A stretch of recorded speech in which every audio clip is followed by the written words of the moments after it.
বন্ধু বান্ধৱীসকল, আজি আমি আলোচনা কৰিব ওলাইছোঁ বিবাহ সম্পৰ্কে। বিবাহ পলম হোৱাৰ কাৰণ কি? আপোনাৰ বয়স উকলি গৈছে, তথাপিও আপুনি বিয়া পাতিব পৰা নাই। আৰু বিয়া পতাৰ লগত আমাৰ যৌতিক শাস্ত্ৰৰ কিবা সম্পৰ্ক আছে নেকি? যদি আছে, আমি জানিব লাগিব। আপুনি আপোনাৰ কুণ্ডলীখন চাওক।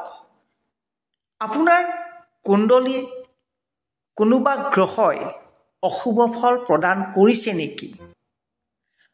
আপোনাৰ কুণ্ডলীত মাংগলিক অথবা পিতৃদোষ আছে নেকি?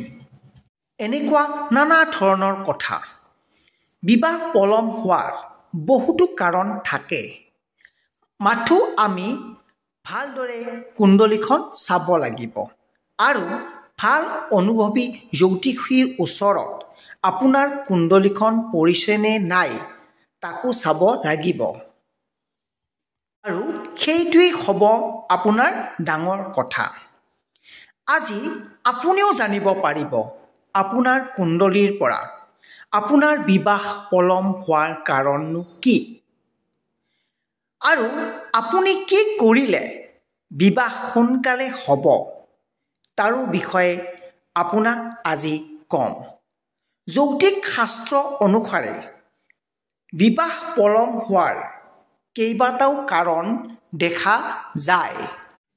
যদি আপোনাৰ কুণ্ডলীত ৭ নম্বৰ ভাৱত অশুভ শনি, মংগল, ৰাহু বা কেতুৰ প্ৰভাৱ পৰিছে, শুক্ৰ যদি আপোনাৰ কুণ্ডলীখনত বলৱান নহয় আৰু ৬, ৮ আৰু ১২ নম্বৰ ভাৱত গ্ৰহৰ স্থিতি শুভ নহয় আৰু অথবা মাংগলিক দোষ বা পিতৃদোষ আপোনাৰ কুণ্ডলীত আছে, তেনেহ'লে আপোনাৰ বিবাহ হওঁতে পলম হ'বই।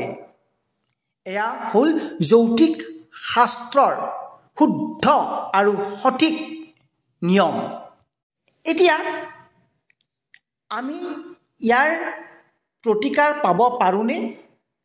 নিশ্চিতভাৱে যৌতিক শাস্ত্ৰ অনুসাৰে ইয়াৰ প্ৰতিকাৰ আছে। আপুনি আপোনাৰ বাধাসমূহ দূৰ কৰিব পাৰিব যৌতিক শাস্ত্ৰ অনুসাৰে। যেনে ধৰি লওক, আপুনি গ্ৰহৰ শান্তিৰ বাবে আপুনি বিশেষ পূজা কৰিব লাগিব। বিবাহৰ ক্ষেত্ৰত পোখৰাজ ৰত্নই যথেষ্টখিনি সহায় কৰে, গতিকে আপুনি পোখৰাজ ৰত্ন ধাৰণ কৰিব পাৰে।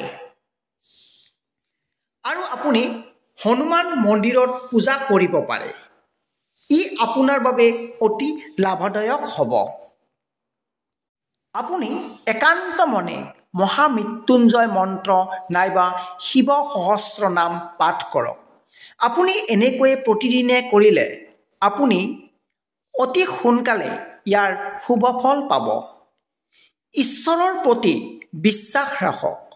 যদি আপুনি ভাগ্যত পাবলগীয়া আছে, আপুনি পাবই, পলমকৈ হ'লেও পাব। কিয়নো বিধাতাই য'ত যেতিয়া যি লিখি থৈছে সেয়া হ'বই। জন্ম, মৃত্যু আৰু বিবাহ কেতিয়া কেনেকৈ হয় কোনেও ক'ব নোৱাৰে। সকলো কপালৰ লিখন। যদি আপোনাৰ ভিডিঅ'টো চাই ভাল লাগিছে, আপুনি চেনেলটো ছাবস্ক্ৰাইব কৰি এটা কমেণ্ট কৰি দিয়ক। আপোনাৰ কমেণ্ট আৰু লাইকে এই চেনেলটোক আগুৱাই নিয়াত উৎসাহ তথা প্ৰেৰণা যোগাব। আপোনাৰ অনাগত দিনবোৰ শুভ হওক, তাৰেই কামনাৰে ওম নমঃ শিৱায়।